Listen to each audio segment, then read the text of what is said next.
While the factories and machineries in the city were industrializing, there was a need for more factory workers. Due to this, farmers would urbanize into cities and the populations increased drastically. Cities could not keep up with this dramatic increase of population, making the factories and housing crowded and unsanitary. Now, the working population needed conditions to improve to have any good quality of life. The American dream told them that opportunity awaited them in the city, so why was poverty and extortion the only experience that they could find? This artifact showcases the intense divide between the rich and their workers during the Reform era.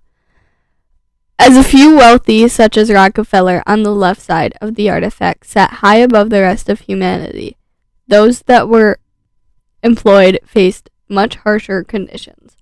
On the right, Rockefeller's factory workers faced unsafe working conditions, no access to sanitation, long hours, and low wages.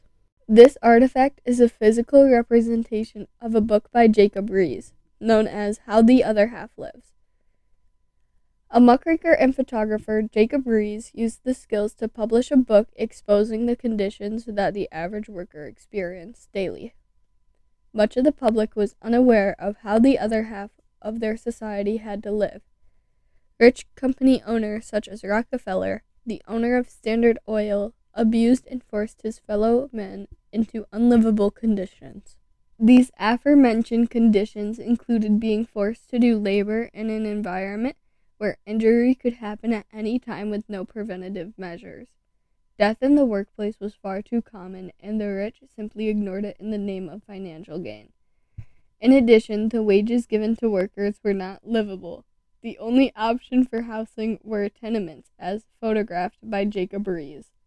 This artifact originated when an artist read Jacob Riis' book, How the Other Half Lives, and was inspired to bring the book's showcase of the polarization between the rich and poor to a different medium. He then created this artifact to aid Jacob Riis' goal. This visual summary of the book was a good representation of the divide that Jacob Riis wished to expose to the public. After the Reform era, the family of the artist kept the artifact in a safekeeping and then giving it away as a donation to the city of Olean. It can now be found inside of the Olean Museum of Reform. Many workers went on strike to varying degrees of success for better wages, shorter hours, and safer conditions. Refusal to work made many owners desperate and fear for their companies, so they agreed to the demands of the strikers. However, workers wanted protection from these circumstances repeating themselves, so they began to unionize and push for the passage of laws that could aid them. Due to Jacob Riis' ability to bring the cause public, pressure was placed for reform.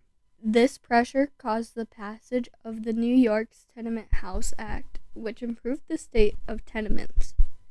The Department of Labor also published studies on the conditions of workers to help protect them. President Theodore Roosevelt also read Jacob Riis' book and worked closely with him, bringing the government into the reform movement.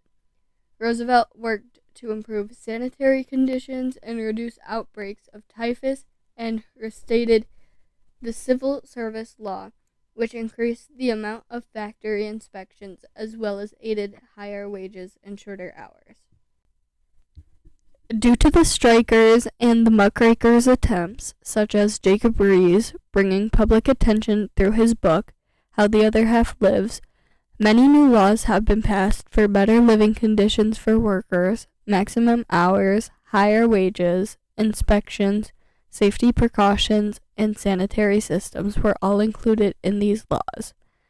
For our project, the materials we used were a mannequin head, paint, wire, clay, mascara, dirt courtesy of Sam's Plants, and a metal L-screw hook. And now a list of all the things that went wrong.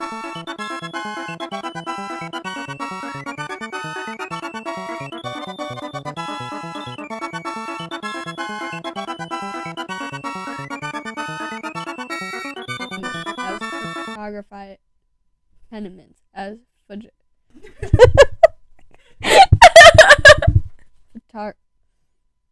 photographed.